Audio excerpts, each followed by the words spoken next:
Et si on en parlait aujourd'hui, nous allons justement débattre du sujet entrepreneuriat des jeunes. Comment s'y prendre pour réussir à la Sochoma?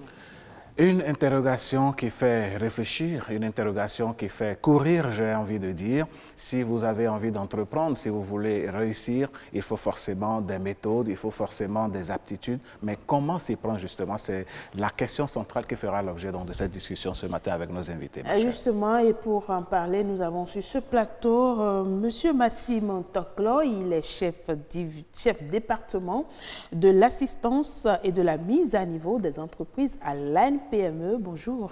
Bonjour madame. Comment allez-vous? Oui, en pleine forme. Merci d'être avec nous. Je vous en prie, c'est un plaisir. Voilà, plaisir partagé. Avec vous, nous avons madame Margaret Salako, entrepreneur. Bonjour. Bonjour madame. Bonjour à tous. Bonjour. Alain, tout à l'heure au téléphone, nous aurons un expert, notre économiste, M. Roland Cou, qui va donner son avis sur la question et nous dire à peu près sur l'aspect économie, comment est-ce que les entrepreneurs peuvent procéder pour donc évoluer. Exactement. Et déjà, nous revenons sur ce plateau. Je reste avec vous, madame Margaret Salako. Vous êtes entrepreneur. Est-ce que vous pouvez nous parler un peu de votre parcours? Rebonjour à tous. Oui, j'ai commencé depuis peu à faire mon parcours dans ce domaine-là de l'entrepreneuriat, plus précisément dans l'agroalimentaire. Alors, on va dire qu'à la base, mon profil n'était pas du tout entrepreneuriat, donc je fais des études classiques qui n'ont vraiment rien à voir avec ces secteurs-là, mais un être humain est porté par, je vais dire, des ambitions, des idées, des combats aussi qu'on a envie de mener. Et en ce qui me concerne, ça a été un peu ça, tout est parti de là. J'avais des idées, j'avais envie d'entreprendre, j'avais envie de faire des choses, surtout... J'ai étudié le développement international et ça m'a toujours parlé, le développement, comment améliorer les conditions de vie des autres dans mon pays, le Bénin, l'Afrique en général. Et quand j'ai flairé le produit par lequel je pouvais commencer, débuter mon aventure entrepreneuriale, je l'ai saisi, c'est un peu ça. Et comment ça s'est passé? Alors, pour la petite histoire, je ne sais pas si vous le savez, mais là, dans mon entreprise, nous commercialisons le Tchakpalo, qui est la bière locale, mais sous un jour un peu moderne, on va dire, donc en format supermarché, pouvoir rendre la boisson disponible en tout temps et à tout moment. Et c'est venu simplement par une inspiration. En fait, j'étais dans une situation où... j'avais pas petit déjeuner en fait et donc j'avais le vertige. Alors les personnes qui étaient à côté de moi m'ont dit mais on ne sait pas si ça va vous dire. D'abord j'étais chez ma coiffeuse en fait et elle a proposé de me prendre de la nourriture en vrac par le biais de ses apprentis et au bout d'un certain moment ça n'allait pas. J'avais le visage qui tournait, le vertige et à un moment simplement il y avait une dame de Tchapalo qui passait. Donc, elle m'a fait encore cette seconde proposition. J'ai dit oui. Et elle me l'a prise. Et quand j'ai pris la boisson, en 1-2 secondes, en fait, je me suis retrouvée. Je me suis dit, alors, cette boisson, elle est énergique et énergétique aussi. Pourquoi ne pas la mettre sous un jour moderne? En même temps, moi, mon combat, il est africain. Parce qu'entre-temps, j'ai quitté le Bénin, je suis allée faire mes études de l'autre côté de l'océan. Et... revenir aussi, c'est un combat que j'assume, que tout le monde, qui ne cadre pas avec la vision de tout le monde. Et dans ce contexte-là, je me suis dit, c'est tout à fait africain. En plus, le Tchakpalo, c'est même pas que béninois. Il y a beaucoup de peuples d'Afrique qui connaissent, beaucoup de pays d'Afrique qui connaissent. Donc, voilà un peu mon histoire. Allez, on a suivi un peu l'histoire de Madame Margaret Salako. Mais dites-nous, Madame, le déclic vient, je pourrais dire, vous étiez en train de faire pratiquement de l'hypoglycémie. Exactement, c'est ça. Tchakpalo est arrivé, vous redonnez de l'énergie. Alors, dans quelle ligne se situe aujourd'hui la fabrication de votre produit? Ligne, c'est de la brasserie, puisqu'on parle de bière, mais c'est une bière, on va dire, plutôt sucrée et aromatisée. Est-ce que ça respecte toujours les pratiques, je dirais, ancestrales, traditionnelles qui donnent au Tchapalo ce goût et disons, cet aspect authentique? Oui, tout à fait. En fait, à notre niveau, dans l'entreprise, nous essayons toujours de garder le lien entre, on va dire, la tradition et là où nous voulons aller avec les produits que nous proposons. J'ai l'habitude de dire que c'est comme Feu Jean-Pierre le disait, c'est au bout de l'ancienne corde que l'on tresse la nouvelle et qu'on peut ensuite transmettre aux générations futures. Et par exemple, j'ai aussi comme slogan à dire que mon objectif est de valoriser nos richesses, nos produits agricoles qui sont les richesses de nos terroirs. Donc, entre progrès et tradition. Je ne vous arrête pas, mais est-ce que dans ce parcours-là, tout roule, tout coule, comme on le dit, tout va bien? Tout ne roule pas et tout ne coule pas. Il y a forcément et inévitablement des difficultés. C'est comme dans tout élan dans la vie, il y a souvent des blocages. C'est un parcours pas simple. Ici, dans le contexte béninois, si je peux déjà parler des difficultés, c'est cela votre question. C'est surtout l'appui financier. D'accord. Alors, Monsieur Massim Toklo, vous êtes chef département de l'assistance et de la mise à niveau des entreprises à la NPE. Vous avez une idée plus précise de l'entrepreneuriat. Aujourd'hui, quand on doit parler d'entrepreneuriat, de votre position, qu'est-ce que vous avez l'habitude de dire aux jeunes? Bon, avant d'en venir à la question, je voudrais apporter une précision. Ouais. Je suis à l'ANPME. L'ANPME, oui, bien sûr. Agence nationale des petites et moyennes entreprises. Oui. Du point de vue, en ma qualité d'expert, ce que nous disons souvent aux jeunes en matière d'entrepreneuriat, c'est d'abord avoir une vision, avoir une ambition. Et je découvre cela à travers les interventions de Mme Salako qui avait cette ambition-là. Et elle a fait un peu l'historique de comment l'idée est née à son niveau. Ouais. Ce sont des aspects sur lesquels nous insistons avec tous ceux-là que nous accompagnons. Et il faut avoir l'idée, c'est vrai, mais il faut aussi s'assurer que l'idée répond à un certain nombre de critères, notamment le marché. Si au Bénin, personne ne voulait du Tchapalo, elle n'allait pas s'en sortir. Elle allait mettre sur le marché un produit, mais qui ne trouverait pas de clients. Donc, l'idée, elle a eu de cette manière-là, et c'est assez génial. C'est une preuve qu'on peut avoir l'idée dans n'importe quelle circonstance, dans n'importe quel milieu. Il n'y a pas d'université où on enseigne sur les idées pour réussir l'entrepreneuriat. L'idée doit tout simplement, une fois que vous l'avez obtenue, vous devez vérifier un certain nombre de critères avant de la valider. En d'autres termes, les critères de marché, les critères, disons, de faisabilité, parce que le tout ne suffit pas d'avoir l'idée, il faut voir est-ce que ce que j'ai eu comme idée là, est-ce que c'est faisable? Et ce sont des aspects qu'il faut vraiment regarder et je crois qu'elle a vraiment travaillé sur ces aspects.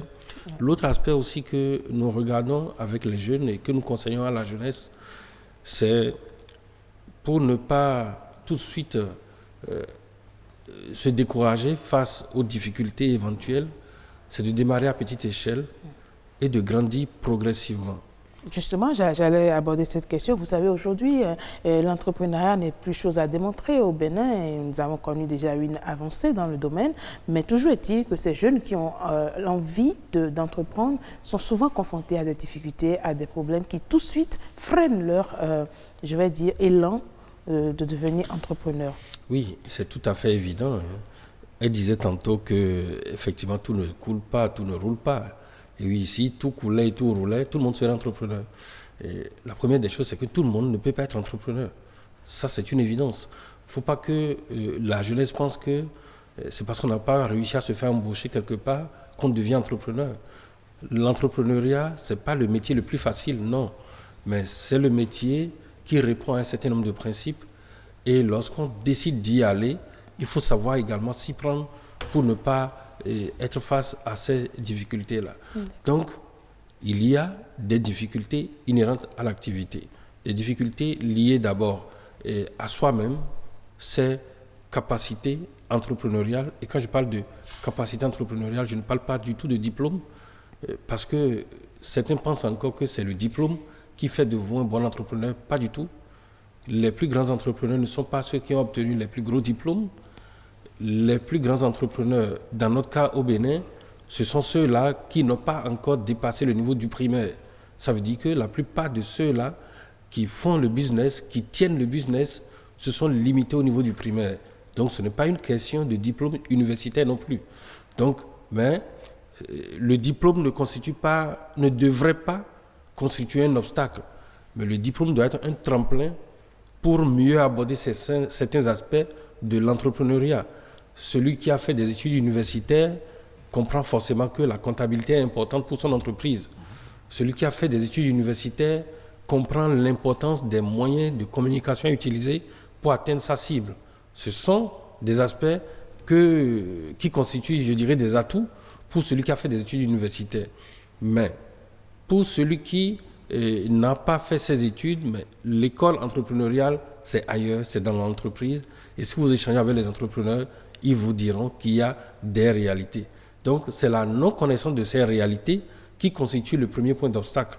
Et à cela, il faut ajouter maintenant les autres obstacles liés à l'environnement, liés à l'encadrement, liés au financement. Voilà un peu des points. Et aussi l'obstacle familial, qui est un grand obstacle que nous découvrons dans notre pays, où la plupart des parents sont hostiles à voir leur enfant démarrer, créer et gérer une entreprise. On préfère qu'il se fasse embaucher quelque part et qu'il commence par gagner de l'argent tout de suite. Non, mais monsieur Toklo, je ne vous arrête pas, mais souvent, les jeunes veulent bien entreprendre, mais la question qu'ils vous opposent souvent, c'est de savoir où est-ce que je vais trouver le marché quand je commence l'activité. Le marché existe bel et bien. Il suffit d'observer son environnement. L'idée d'entrepreneuriat vient d'un besoin qu'on identifie. On ne choisit pas une idée pour le plaisir, non.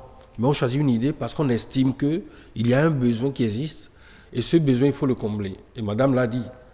Et le besoin s'est exprimé en elle-même et s'est dit, mais elle a imaginé si beaucoup étaient dans sa situation, ce qui pourrait se passer. Donc, on part d'un besoin réel qui existe parce qu'une entreprise, ce n'est pas une ONG, ce n'est pas pour répondre, pour plaire à quelqu'un, ou pour sauver quelqu'un, mais c'est d'abord pour gagner de l'argent. En un mot, il faut dire qu'il faut faire l'étude du marché avant de faire l'étude du marché, partie du besoin. Donc, c'est là l'essentiel même. Beaucoup se disent qu'une idée, c'est une idée. Non.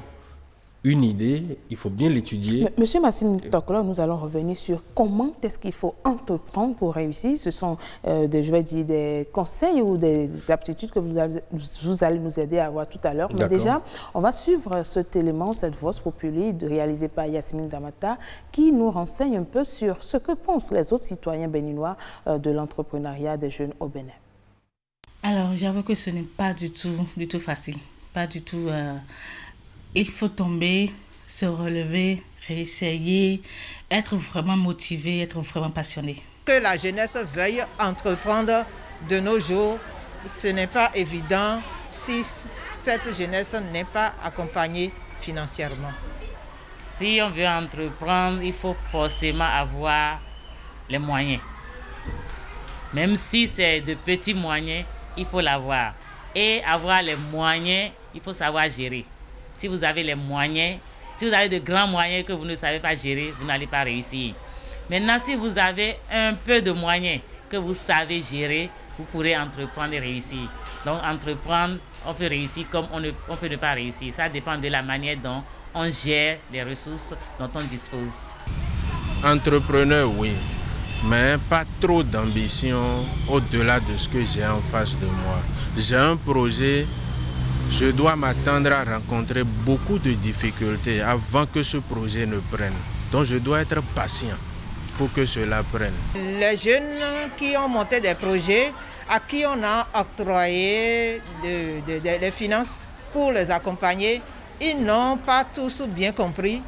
Et comme c'est la jeunesse, donc pour eux, il faut quand même faire le buzz, donc s'octroyer des voitures, etc. Or, ce n'est pas ce qu'il faut faire. Il faut vraiment prendre l'argent et l'utiliser à bon escient. J'ai fait le journalisme et comme l'herbe a été un peu plus verte du côté de la cuisine, je me suis lancée. Et voilà, c'est comme ça a commencé. L'entrepreneuriat, c'est vraiment difficile et tous les jours que je fais, il y a mon argent qui rentre dedans et c'est forcément à cause de la motivation que j'ai. C'est la raison pour laquelle je continue. Sinon, jusque-là, pas de rentabilité, rien du tout. Je n'ai pas fait la pratique, mais vu quelques cours que j'ai reçus, au bout de la première, deuxième, voire même troisième année, vous pourrez ne pas réaliser le bénéfice espéré. Mais quand on vient, par exemple, vous auditer, on va comprendre que vous avez bien géré les fonds qui ont été mis à votre disposition. Et c'est surtout à ça que j'appelle la jeunesse béninoise. Oui, voilà donc quelques réactions que nous avons eues de nos concitoyens béninois à l'instruction. Et oui, nos compatriotes qui sont très observateurs de la situation dont nous parlons. Madame Margaret, moi je voudrais vous demander votre réaction quand vous écoutez nos compatriotes sur la question. Je pense que les différentes interventions, merci, on fait quand même le tour de la réalité, enfin de ce qu'il faut. Il y a quelqu'un qui a parlé de l'essentiel, ce n'est pas d'avoir les moyens.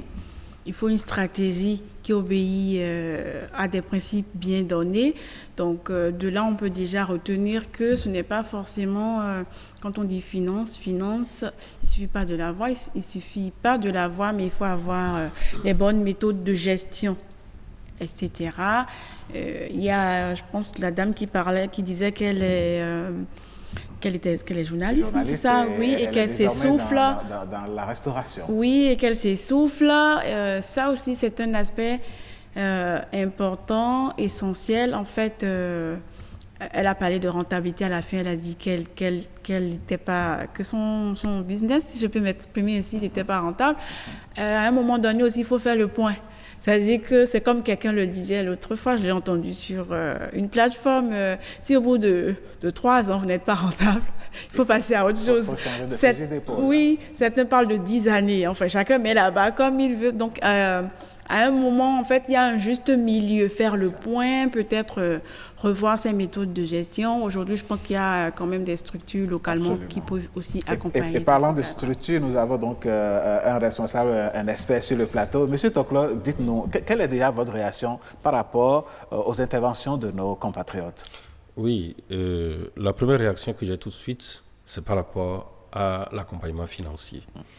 L'expérience a montré que les entreprises qui réussissent ne sont pas toujours celles-là qui ont eu le financement au départ.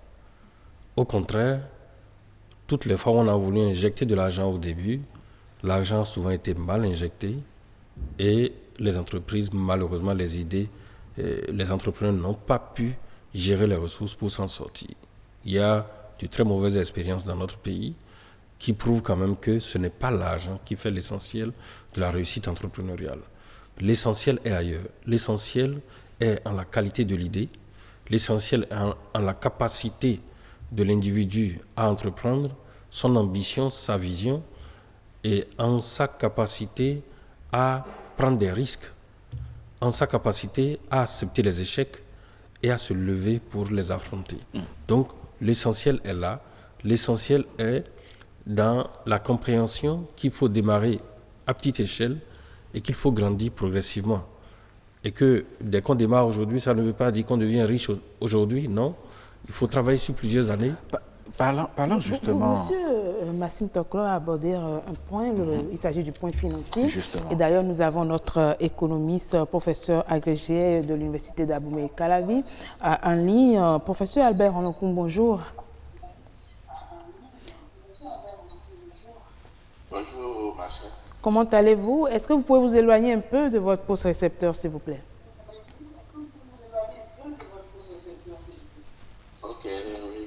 Alors, nous sommes en train de parler aujourd'hui de l'entrepreneuriat des jeunes, comment s'y prendre pour réussir. Et nous avons des invités sur ce plateau, M. Massim Toklo, qui est d'ailleurs chef département de l'assistance et de la mise à niveau des entreprises à l'ANPME, a évoqué tout à l'heure l'aspect financier. Dites-nous, en tant qu'économiste, qu'est-ce qui aujourd'hui constitue ce blocage-là pour plusieurs jeunes quand ils se lancent dans l'entrepreneuriat?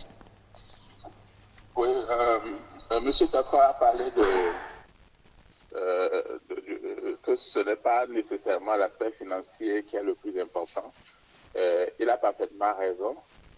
Mais il faut dire aussi que tel que l'école a été conçue au départ, moi je suis par exemple de l'ENEAM, c'est qu'on a formé, on forme les étudiants pour les fonctions de l'entreprise. Je m'explique. Vous venez à l'ENEAM, par exemple, vous faites la comptabilité, ou bien vous faites la gestion commerciale, ou bien la planification. Cela veut dire qu'on s'attend à ce que quand vous allez sortir, vous allez travailler pour une entreprise, pour cette fonction-là. Vous allez être comptable d'une entreprise, vous allez être planificateur dans une entreprise, ou même si c'est pour l'État. Donc, on vous forme pour les fonctions de l'entreprise. On ne vous forme pas pour finir et gérer une entreprise.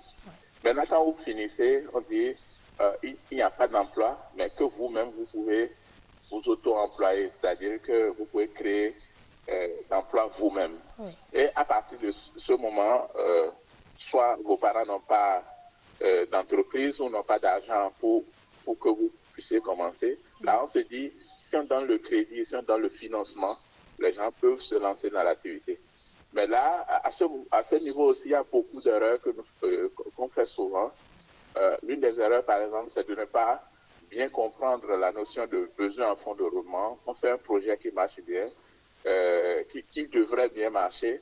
On donne le financement. Et puis, à des moments donnés, il y a des nœuds où les gens n'ont pas l'argent pour pouvoir financer l'activité, alors que l'activité est potentiellement rentable. La deuxième chose, c'est que parfois, on ne prévoit pas que le jeune qui travaille a besoin d'un revenu mensuel pour se suffire à lui-même, même si c'est 50 000 francs par mois. Il doit se fixer lui-même un salaire et qui doit faire partie intégrante du projet. On ne le fait pas. Et puis, quand il commence à travailler, là, quelques besoins, il commence à puiser dans les fonds de l'entreprise et après, l'entreprise ne marche pas. Donc, il y a de ces petites choses-là qui font que, à la fin, les entreprises créées par les jeunes ne marchent pas. Alors aujourd'hui, si on doit donner des conseils, si on doit, je vais dire, apporter des solutions à ces difficultés au niveau des jeunes qui entreprennent, en tant qu'économiste, quelles recommandations avez-vous à faire à ces jeunes-là? Oui, bon, c'est de dire aux jeunes qu'il y a quand même des domaines où il y a la possibilité de créer des entreprises viables. Quand on parle par exemple de l'agriculture, les gens ne conçoivent pas l'agriculture comme un ensemble de chaînes de valeur. Ils conçoivent ça comme, ah oui, si on me dit d'aller faire l'agriculture, ça veut dire que je vais partir prendre la roue et commencer par sacrer la terre. C'est ce que nos parents faisaient, donc on ne peut plus faire ça. Et moi, je ne suis pas allé à l'école pour faire ça. Donc, il y a une affaire d'information où on peut dire à quelqu'un, par exemple, que quand vous prenez l'agriculture, comme on dit généralement, ça va de la fourche à la fourchette. C'est-à-dire, au début, il faut avoir des gens qui peuvent fournir les intrants, c'est-à-dire les pesticides, les semences, les engrais, etc. Il y a des gens qui vont produire et on peut produire avec des machines agricoles. Donc, il y a des machinistes agricoles qui peuvent être formés à l'université. Après la production, il faut transformer et après la transformation, il faut vendre. À tous ces niveaux-là, ce sont autant d'emplois qui sont créés et qui peuvent être intéressants pour des jeunes qui ont fait l'ENEAM, qui ont fait la FASEG, qui ont fait la FADESP, qui ont fait toutes les entités de l'UAC. Donc, d'abord, montrer aux gens que l'agriculture, ce n'est pas ce qu'ils croient généralement, un métier où on se salit, etc. Et puis, tous les métiers traditionnels que nous trouvons, les métiers de coiffeur, de couturier, etc., de dire aux gens que ce sont des secteurs qu'on peut moderniser et qu'à partir de ce moment, on peut avoir Bac plus 5 à l'université, on peut même être docteur et s'intégrer dans ces activités-là et devenir meilleur. Donc, alors, professeur Albert, dites-nous, est-ce que vous évoquez un cas de formation ou de sensibilisation? il faut absolument donner l'information, sensibiliser les gens et dire, quand vous dites d'intervenir dans un secteur, vous pouvez ne pas être à intervenir au niveau des chaînons donnés, mais il y a beaucoup de chaînons dans une chaîne de valeur sur lesquels vous pouvez intervenir et faire votre vie. Donc, il faut vraiment, la première chose, c'est d'informer. Maintenant, quand on finit d'informer, effectivement, il faut accompagner. Comme je disais tout à l'heure, les gens sont formés de façon spécifique pour des fonctions de l'entreprise. Et l'université n'est pas une entreprise. Donc, quand les gens sortent de l'université, ils ne sont pas automatiquement employables, que ce soit dans l'entreprise qui existe déjà ou bien dans une nouvelle entreprise. Donc, à partir de ce moment, il faut aussi reformater les jeunes qui sortent de l'université pour qu'ils puissent s'adapter à leur nouvelle fonction ou à leur nouveau travail. Oui, merci beaucoup à vous, professeur agrégé Albert Onloncourt. Vous êtes professeur d'économie à l'université d'Abomey-Caravi. Merci pour toutes ces informations apportées à ce débat. Alain Sochoumen, nous avons écouté le professeur. On vous souhaite une bonne journée. Non, je pense que le professeur Albert Onloncourt a parfaitement raison, mais dans son développement, il a donné l'exemple du secteur agricole. Et moi, je voudrais demander à M. Toklo, il y a une difficulté quand on embrasse ce secteur, par exemple, c'est que les banques ne sont pas généralement prêtes à accompagner les entrepreneurs. Comment est-ce qu'ils vont alors trouver les finances pour pouvoir donc se lancer dans la production agricole s'il n'y a personne pour les accompagner financièrement? Oui, effectivement, les banques ont montré leur réticence par rapport à un certain nombre de secteurs, le secteur agricole fondamentalement. C'est un problème auquel déjà le gouvernement béninois est en train de trouver, sinon même a trouvé déjà des solutions, je dirais, en mettant en place le FNDA, le Fonds national de développement agricole, qui est un fonds aujourd'hui qui accompagne les jeunes sur plusieurs aspects liés au financement du secteur agricole. Donc, on ne saurait dire aujourd'hui que la situation est comme par le passé. Non, il y a eu un très grand progrès au Bénin. Il y a eu à travers ce fonds, le FNDA, vous avez un fonds de bonification du taux d'intérêt. Ça veut dire que vous pouvez aujourd'hui avoir des crédits au niveau des banques et l'État se porte donc comme structure qui paye les intérêts à votre place. La bonification à 0%. Jusqu'à 0%. C'est une possibilité. Ce n'est pas tout. Hein. Il y a également d'autres instruments. Il y a le fonds de garantie également. Il y a un fonds de garantie qui peut vous garantir votre business jusqu'à 50%. Voilà des instruments qui existent aujourd'hui, qui permettent quand même de booster un peu le secteur agricole. C'est vrai que ce n'est pas encore tout. Et on a vu l'expérience dans d'autres pays où on est allé au-delà. Mais c'est déjà un bon début dans un pays comme le nôtre, que la jeunesse saisisse cette opportunité-là et que la jeunesse se mette véritablement au travail. Ceux qui vraiment veulent travailler, qui se mettent à la tâche, ne seront pas déçus par ces instruments qui sont déjà disponibles. D'accord. Madame Salakor, j'ai bien envie de vous demander, vous avez écouté le directeur, il a dit tout à l'heure qu'il y a des fonds qui sont disponibles à louer pour accompagner les jeunes, il y a des institutions bancaires. Vous avez commencé comment? Vous avez eu recours à quelle institution? Mais comment est-ce que vous avez réussi sur le plan financier? Parce qu'on dit que parfois on peut commencer avec 0 franc. Est-ce que ça a été votre cas? Bon, quand on dit 0 franc, ce n'est pas 0,0 non plus, hein, parce qu'il faut toujours quelque chose, au moins 0,1 franc. Moi, j'ai commencé avec, sur fonds propres, des fonds familiaux aussi, donc mon entourage proche qui m'a aidé, mais à un certain moment, ceci montre aussi ses limites. Et j'allais y venir, je profite en fait de cette audience pour lancer vraiment un appel. Nous avons besoin d'une banque agricole au Bénin. En fait, c'est une... Comment on dit? C'est une nécessité absolue. Oui, pour le développement de ce secteur-là, parce que c'est toute une chaîne en fait.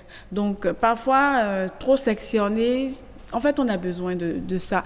Maintenant, monsieur a parlé du Fonds national de développement, le fonds de garantie aussi. Moi, par exemple, je ne connais pas ces structures-là. Et étant donné que je ne les connais pas, je ne saurais pas trop en parler. Mais là, je note quand même qu'il y a déjà un certain effort là, je vais m'y intéresser. Mais je voudrais aussi rajouter qu'il faut peut-être plus de communication. Parce qu'aujourd'hui, hier, par exemple, moi, j'étais à une foire, mais je vous assure, il y a des choses qui se font. La jeunesse, on se dit, mais comment les gens le font? Il y a tout, je ne sais pas, la moutarde, elle est transformée, tout, on a tout. On a même du vin, je ne sais pas, des liqueurs de bissap, tout. Donc, après cette étape-là, il faut vraiment l'accompagnement financier. Parlons justement de l'accompagnement financier. Avant que cet accompagnement ne vienne, ne pensez-vous pas qu'il faut faire un travail sur le mental des jeunes qui rentrent dans le domaine, étant donné que, M. Toklo le disait tout à l'heure, nous avons connu dans ce pays une expérience malheureuse où des fonds, des millions ont été alloués à des jeunes qui sont partis acheter des voitures et qui ont fait la belle vie avec? Absolument. Moi, par exemple, quand j'étais rentrée et que je parlais d'entrepreneuriat avec une personne d'un certain âge, elle m'a simplement dit ma fille, vraiment beaucoup de courage à toi. Il y a eu des structures comme ça pour accompagner, mais ils ont déçu. Les jeunes ont déçu. Il y en a qui ont pris ça pour gérer leur propre vie. Après, on n'en a même plus écho. Donc, la structure n'est pas si fonctionnelle que ça. Et je dirais que... rappelez-moi la question. Comment est-ce qu'il faut faire un travail sur le mental des jeunes pour se préparer à gérer l'argent? Je dirais d'abord qu'il faut se renseigner. Aujourd'hui, les réseaux sociaux, ça bouge. C'est-à-dire qu'à ton propre niveau, il y a une préparation. Monsieur Toklo disait tout à l'heure, on ne vient pas à l'entrepreneuriat non plus parce qu'on n'a pas pu réussir à se dégoter un emploi ou à se faire embaucher. C'est des aptitudes qu'il faut avoir. Quand tu es dedans, c'est comme dans tout secteur, tu te réactualises. Il y a une mise à jour à faire parce qu'il y a toujours des nouveautés. Par exemple, dans le domaine agricole, chaque jour, ça se crée. Une recette, par exemple, moi, le tchakpalo, la recette, on a commencé un peu début... il n'y a pas si longtemps que ça, mais la recette d'il y a 5 mois, elle n'est pas celle actuelle parce que tu as les retours des personnes et ça te permet de t'améliorer et tout ça.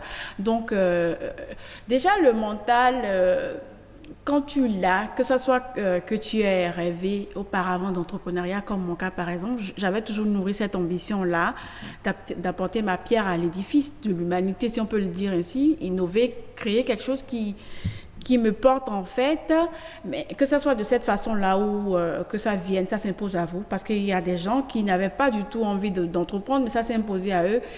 Il y a des principes, il faut se renseigner sur ça. Maintenant, développer le mental, je ne sais pas si M. Toklo, il y a des structures, mais je pense qu'il y en a, il doit en avoir, où on bourse les personnes qui sont déjà dans le domaine entrepreneurial, parce que c'est des règles bien précises. Et les personnes qui veulent s'intéresser à ce secteur-là aussi, par exemple, l'université qui est une vraie jachère, faire des formations dans ce genre-là aux étudiants. Et je pense que M. Toklo est bien passé puisqu'il est le chef cellule de l'assistance et accompagnement des entreprises. M. Toklo, face à l'argent, le jeune il écaquille rapidement les yeux et puis après l'argent s'en va dans autre chose, autre que ce qui est prévu pour ce budget-là. Quel travail vous faites à votre niveau pour que cela n'arrive plus vraiment? D'abord, il y a les actions de sensibilisation, les actions de formation. Dans beaucoup de mes formations, je demande aux jeunes, alors vous avez été étudiant peut-être, vous avez fini l'université, et pendant vos études, vous n'avez eu à toucher que la bourse comme argent, et le montant est connu, ça ne dépasse pas 40 000 en tout cas, le mois. Et vous finissez tout de suite, on vous compte 10 millions pour dire allez entreprendre. Qu'est-ce qui va se passer? Et beaucoup ont reconnu qu'ils auront de l'insomnie, qu'ils ne sauront pas quoi faire. Ça veut dire que l'argent n'est pas la solution forcément. L'argent est devenu alors un problème, à partir de ce moment. Donc, la première des choses, c'est de faire comprendre à la jeunesse que le premier facteur de réussite n'est pas la ressource financière. Non, c'est les autres aspects dont j'avais parlé tantôt. Et je crois que de plus en plus, on est en train de travailler à faire comprendre cela à la jeunesse. Chaque année avec les universités, et nous avons beaucoup d'interventions là-bas, où en collaboration avec les acteurs des universités, nous essayons d'inculquer déjà à la jeunesse estudiantine les notions entrepreneuriales. Nous essayons de leur montrer que ceux qui ont réussi, ce n'est pas parce qu'on leur a compté des millions à la fin de leurs études ou autres, mais c'est parce qu'ils ont commencé déjà par faire quelque chose. Parce que nous en avons vu qui ont pris leur petit déjeuner pour démarrer et qui par la suite ont exprimé le besoin en financement. L'autre aspect qui est important, et qu'il faut développer dans notre pays et dont déjà des initiatives en la matière sont en cours, c'est l'encadrement du jeune qui veut entreprendre. Madame l'a évoqué, il y a les structures d'incubation. Et je peux déjà vous dire que nous avons en étude 10 incubateurs au Bénin qui seront mis en place par le gouvernement à travers le ministère des Petites et Moyennes Entreprises. Et cette mission a été confiée à l'Agence nationale des PME. C'est-à-dire des jeunes qui veulent entreprendre, qui ont de belles idées. On les recrute parce que l'idée est bonne. On les recrute parce qu'ils ont envie, ils ont l'ambition de réussir. Alors on leur apporte tout l'encadrement nécessaire depuis le début jusqu'au démarrage de l'entreprise sur une période donnée. Et après, ils peuvent sortir de l'incubateur pour se prendre en charge eux-mêmes et solliciter aux besoins des services des structures externes. Mais pour finir, vous me permettez, il y a un aspect qui est très important. L'entrepreneur doit aller à la recherche d'informations. L'entrepreneur ne doit pas attendre que l'information lui arrive. Parce que l'une des causes principales d'échec, c'est cette asymétrie d'information entre les chefs d'entreprise et les structures d'accompagnement, que ce soit l'accompagnement technique ou l'accompagnement financier. Donc le chef d'entreprise a l'obligation d'aller vers la recherche d'informations. C'est très important pour savoir ce qui existe et ce qui peut lui être utile. Alors, M. Massime Toklo, vous savez, oui, on va revenir tout à l'heure à votre intervention, mais vous savez, cette émission est également suivie par des Béninois qui réagissent via notre page WhatsApp. Nous avons quelques messages ici que nous allons relayer. Il y a Mme Gisèle qui dit bonjour à tous et merci pour ce beau sujet d'actualité concernant les jeunes. Personnellement, je n'y comprends pas grand-chose. J'espère apprendre des autres membres du groupe. Et voilà, donc bonne journée. Il y a Martin Chafara qui suit et dit un sujet à intérêt social et économique. Sur ce sujet, je pense que le gouvernement actuel tente de faire mieux, même si ce n'est pas encore ça. Il revient aux familles aujourd'hui de mieux orienter les enfants et ne plus les laisser des diplômes pour enfin constituer une charge à vie. Tous les enfants ont souvent des aptitudes naturelles qu'ils développent à la maison, des comportements, des intérêts à faire ci et à négliger ça. Nous devons être attentifs à tout cela et orienter les enfants conséquemment. De plus, répondant à l'autre question, tout le monde peut entreprendre sans exception. Sinon, la bonne dame au marché qui n'a jamais été à l'école serait couchée et attendre que ça tombe du ciel. On peut entreprendre avec peu de moyens. Nous avons un message de M. Dosouyovo Jacques Ola qui estime que n'importe qui, mais pas n'importe quel Béninois, ne peut entreprendre. Au Bénin, il faut avoir des parents dans le domaine, dit-il. Ceux qui réussissent en matière d'entrepreneuriat au Bénin, c'est ceux-là qui prennent des marchés publics. Conclusion, le concept de l'entrepreneuriat au Bénin est un concept vidé de son contenu, car ce n'est pas du tout encadré comme il le devrait. Mieux, les Béninois ont d'économies, mais ne savent pas dans quoi investir. Du coup, si quelqu'un amène son nouveau produit, et pas extraordinaire, cela marchait, tous les autres se ruent dedans au point d'asphyxier le marché.